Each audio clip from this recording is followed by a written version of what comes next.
Leu, bine ai venit și mă bucur să te am aici alături de mine. Astăzi vom explora mesajele pe care spiritul are să ți le transmită prin intermediul etalării Crucea Celtică. Pentru cei care vă doriți să deveniți membri ai acestui canal, puteți acum accesa linkul din descrierea canalului sau chiar a videoclipului. Tot ce trebuie să faci este să te abonezi acestui canal, după care îți va apărea butonul alătură-te. Găsești acolo detalii pentru cele 3 niveluri disponibile.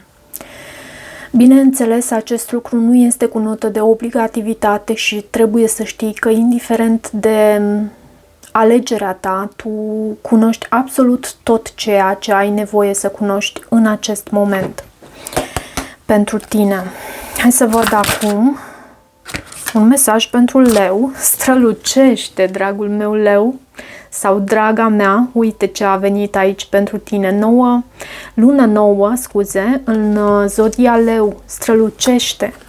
Ți se amintește de faptul că tu ești făcut să strălucești. Tu ești în casa a 5-a a creativității. Poți să ai de-a face cu un scorpion, văd lună plină în scorpion și mi-am amintit de faptul că noi avem pe 14 eclipsa în Fecioară. La tine cade în casa 12-a, așa este? Nu, în casa a doua, scuze. Este în casa a doua. Acum, în funcție și de ascendentul pe care tu îl ai. Este casa valorilor, este casa a doua, este casa aceea a banilor, iarăși, și poate că respirația te poate ajuta să traversezi această perioadă în care, pentru că luna plină mai aduce și tensiune, de multe ori nu doar împlinirea unui anume obiectiv, cât și situații din acestea tensionate, emoții pe care le trăim intens în aceste perioade de lună plină și mai ales că avem și această eclipsă de lună plină. Ok, hai să vedem pentru tine, pentru Leu, ce mesaje avem pentru Leu în această perioadă.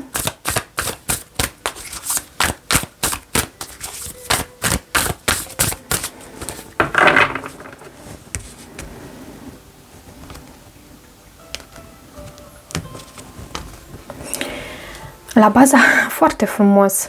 Hai să văd totuși ce card avem aici. Lumea. Tu ai încheiat un anume capitol deja și ce mai avem aici? Spânzuratul, da.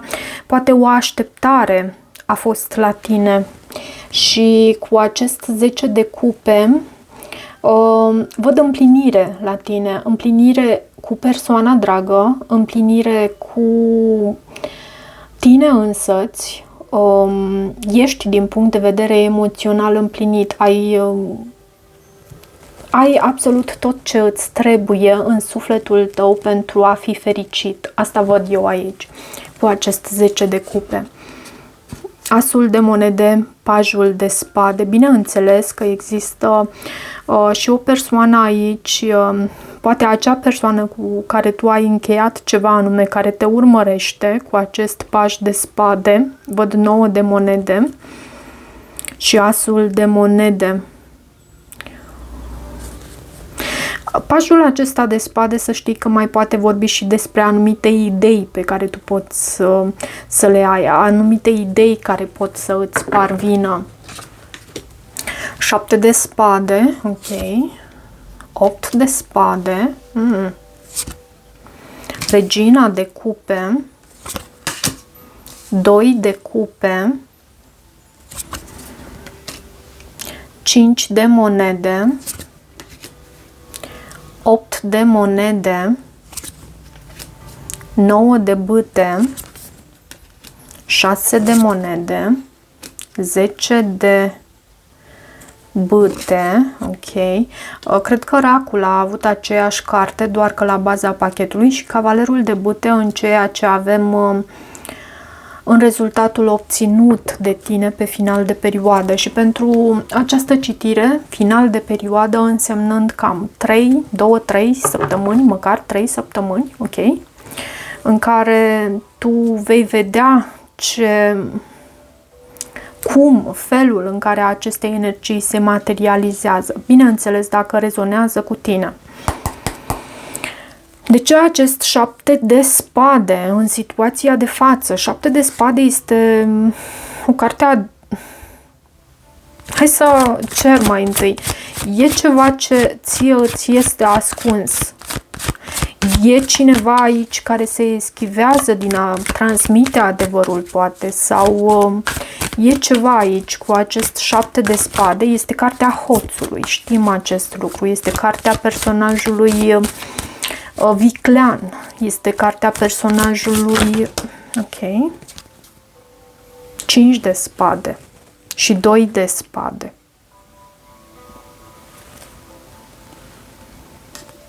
Cu ce te confrunți tu aici?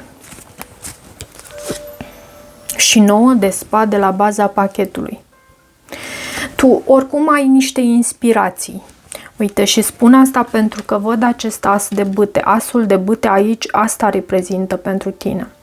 9 de spade, 2 de spade. Tu oricum ai niște inspirații și cred că înțelegi faptul că este bine pentru tine să blochezi acele energii care te trag și pe tine în jos. Fie aceste energii pot veni din partea celor din jur, dar pot veni și din acțiunile pe care tu le-ai întreprins până acum. Și cred că primești niște download-uri, precum că nu e bine să continui mai departe, să continui cu aceste persoane sau în această atitudine a ta. Leul se confruntă aici fie cu anumite persoane, fie conștientizezi tu că o anumită atitudine a ta nu te mai ajută, nu îți mai este de folos. 8 de spade. Eu cred că este vorba de persoane aici. Acum, nu știu, pentru că văd și acest 8 de spade și 8 de spade arată închistarea, arată faptul că nu știi cum să te eliberezi. De ce 8 de spade în provocare? Arată faptul că te îndoiești de tine și mă îndoiesc eu de faptul că un leu poate să trăiască astfel, să se îndoiască de sine. Nu cred. De ce 8 de spade aici? 4 de bâte. Poate fi vorba despre o căsnicie. Aici văd și regina de monede la baza pachetului. Te poate reprezenta chiar pe tine cu statutul acesta de soție sau poți să ai pământ pe harta ta natală, Taur, Fecioară sau Capricorn. E ceva ce te îngrijorează, e ceva la stabilitatea ta ce pe tine te îngrijorează și este în poziția aceasta a provocărilor. Regina de cupe. Regina de cupe aici este în subconștientul tău și ni te arată pe tine, iarăși e o latură a ta. Ok? Chiar dacă tu în tarot, tu ești regina de bâte, ești reprezentată de regina de bâte, dar noi putem nu prelua, putem întruchipa o anumită energie a unei anumite cărți destul de ușor. Și regina aceasta de cupe, în energia sa, reprezintă acea persoană îndrăgostită, acea persoană care iubește, acea persoană care are sentimente profunde, este o persoană foarte senzitivă, foarte artistică, iarăși, care dă dovadă de un simț artistic foarte profund. De ce regina de cupe? Cavalerul de spade și regina de monede.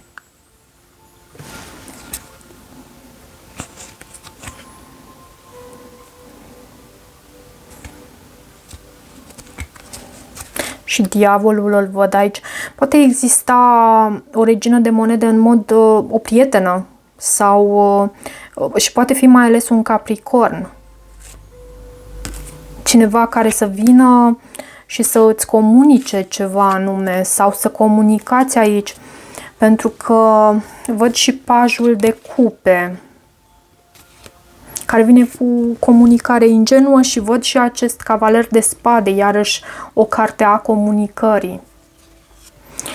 2 de cupe este în ceea ce avem în trecutul tău, ce tu lași în trecut. Este o carte a unui parteneriat destul de frumos, o carte în care există echilibru, o carte în care există și oglindire aici, sau în acest parteneriat exista și echilibru și oglindire.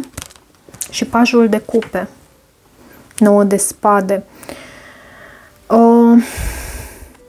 Tu cred că ai avut o ofertă aici în trecutul tău sau ceva de genul acesta de parteneriat.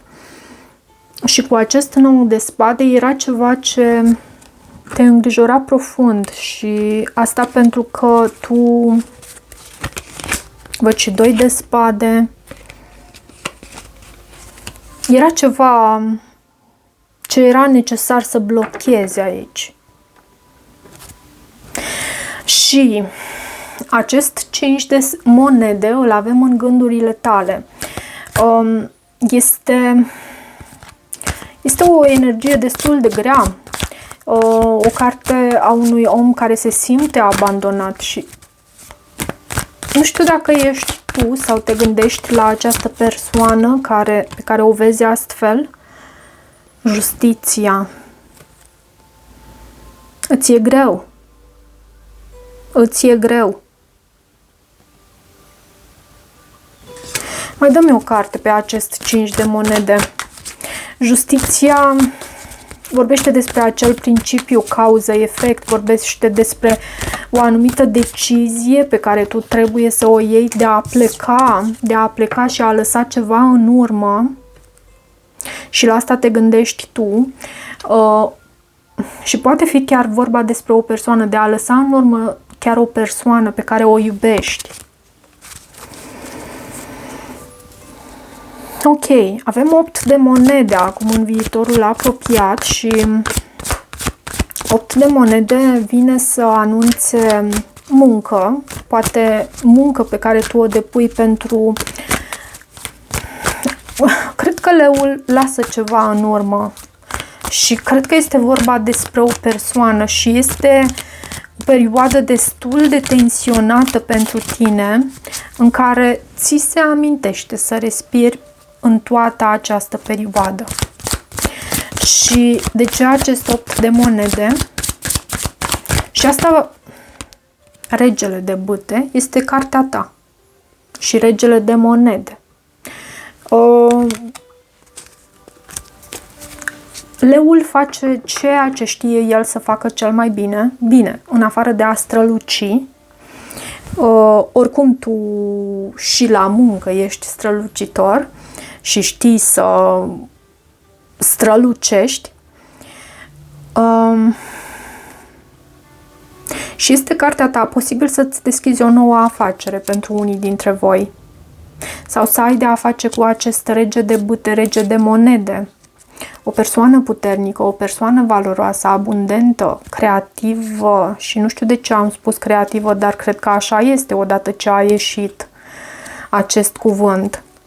9 de bâte îl avem în starea ta emoțională și în același timp sfatul pentru tine. 9 de bâte este cartea războinicului rănit și acest 9 de bâte anunță asul de spade și 6 de spade. Această tranziție, pentru că pentru tine e o perioadă de tranziție aici, dragul meu leu. Lași acest 7 de spade, acest 5 de monede, iarăși anunță acest lucru. Lași ceva în urmă și îți va aduce, reprezintă soluția și îți va aduce succesul acest lucru. Și nu îți e ușor. Nu îți e ușor. Însă, cum văd eu energiile aici, dacă tu ai rezonat până acum, reprezintă soluția. Și e o perioadă de tranziție, ok? Amintește-ți de faptul că sunt doar 3 săptămâni. Amintește-ți în fiecare zi de faptul că e o perioadă de tranziție și lucrurile se vor îmbunătăți. De ce acest 6 de monede în energia care vine din exterior? Poți să primești o sumă de bani, ceva din exterior. 6 de monede este și cartea reciprocității, este cartea generozității, scuze.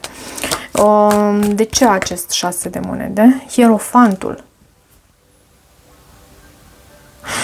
Poți să primești o sumă de bani din partea unei instituții publice sau poți să ai de-a face cu o persoană din zodia Taur, văd aici berbec.